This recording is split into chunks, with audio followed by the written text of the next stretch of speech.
Hello les amis, bienvenue sur les jeux de Cassiopée pour une nouvelle vidéo de cette longue série de petites vidéos consacrées à l'analyse des cartes par binôme avec le tarot de Marseille. Mais avant de commencer cette vidéo, merci de soutenir la chaîne avec un petit like. Pour ceux qui regardent la vidéo sur leur téléphone, désormais il y a une nouvelle fonctionnalité sur YouTube qui permet de booster la chaîne. Donc merci d'avance à ceux d'entre vous qui voudront bien donner un petit coup de main pour aider cette chaîne à se développer.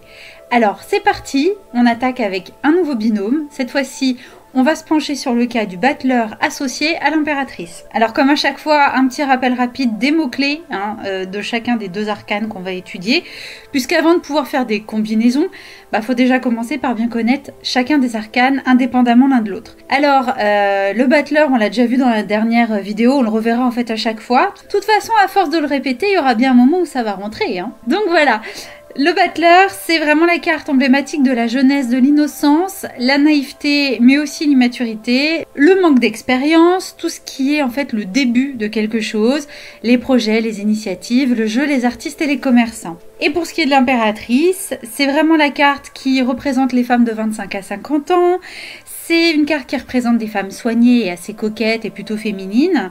C'est aussi une carte qui représente les femmes de notre entourage, donc les mères, les sœurs, les épouses, les amies, etc. Et puis c'est aussi une carte qui représente la consultante, quand justement on tire les cartes à une femme. C'est au-delà de ça une carte qui représente l'intelligence, la créativité, les qualités rédactionnelles, l'organisation, une bonne communication, tout ce qui concerne le stress, l'anxiété et la rumination intellectuelle. Et du coup, parfois aussi les maux de tête. Alors, le battleur avec l'impératrice, ça peut avoir un certain nombre de sens. Déjà, au niveau général, ça peut représenter une mère avec son enfant, une colocation difficile entre un homme et une femme, ça peut représenter un frère et une sœur, qui sont dans ces cas-là pas forcément en bons termes, parce que si vous observez bien le binôme, si vous avez la carte du battleur qui est bien à gauche et l'impératrice à droite, vous voyez qu'ils ne se regardent pas, un peu comme s'ils se boudaient. Ensuite, ça peut aussi représenter une mère de famille qui n'est pas très maternelle, puisqu'elle n'est pas là à veiller sur son fils. Au contraire, elle a tendance aussi à détourner le regard. Et puis, ça représente la rédaction d'un courrier ou d'un document. Alors, la rédaction, parce que d'une manière générale, à l'impératrice, ça représente les courriers. Alors, autant la papesse, c'est les courriers assez longs, autant l'impératrice, on est plutôt sur des lettres, sur des documents, des choses plutôt d'ordre professionnel et pas forcément aussi longs que les écrits de la papesse. Et puis le battleur, il tient dans la main une espèce de petite baguette, mais qui peut aussi, par analogie, faire penser à un crayon. Donc là, les deux ensemble, ça fait vraiment penser à la rédaction d'un courrier, notamment rédaction manuscrite, puisque on a cette référence au crayon avec le battleur. Alors côté cœur, c'est un binôme qui fait référence à la rencontre d'une femme ayant déjà un ou plusieurs enfants. Ça peut aussi évoquer un jeune couple pour lequel il y a de l'eau dans le gaz ou de sérieuses divergences de point de vue. Ça peut aussi faire penser à un jeune homme manuel qui va être en couple avec une femme qui, elle, sera beaucoup plus cérébrale.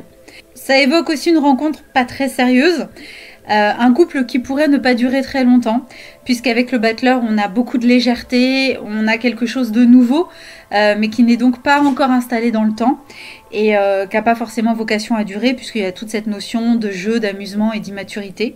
Et puis enfin, ça représente un couple de jeunes gens très absorbés par leur activité respective, puisqu'encore une fois, ils ne se regardent pas, c'est un petit peu comme s'ils étaient côte à côte, mais que chacun était préoccupé par ses propres affaires. Alors au niveau pro, ça peut parler de rédaction d'un courrier ou d'un document, la constitution d'un dossier, enfin bref, des écrits d'ordre administratif ou professionnel.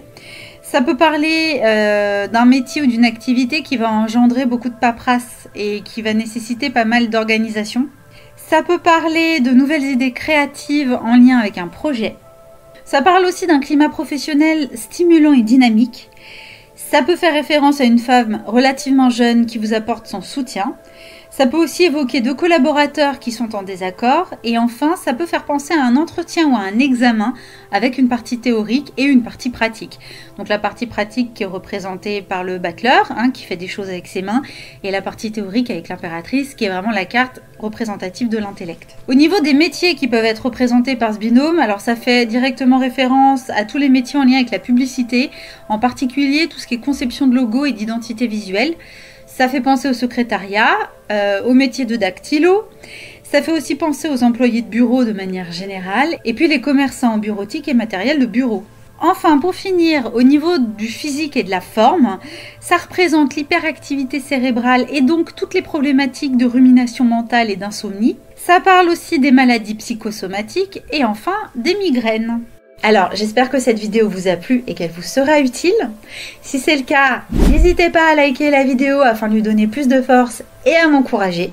Vous pouvez aussi me dire ce que vous en avez pensé et puis me laisser vos questions et vos remarques dans la zone de commentaires qui est juste en dessous de la vidéo. Ça me fait toujours super plaisir de vous lire et je répondrai à vos questions avec grand plaisir. Et puis surtout, si vous ne voulez pas louper mes prochaines vidéos, la meilleure solution, c'est de vous abonner à ma chaîne YouTube et de bien penser à activer les notifications en cliquant sur la petite cloche.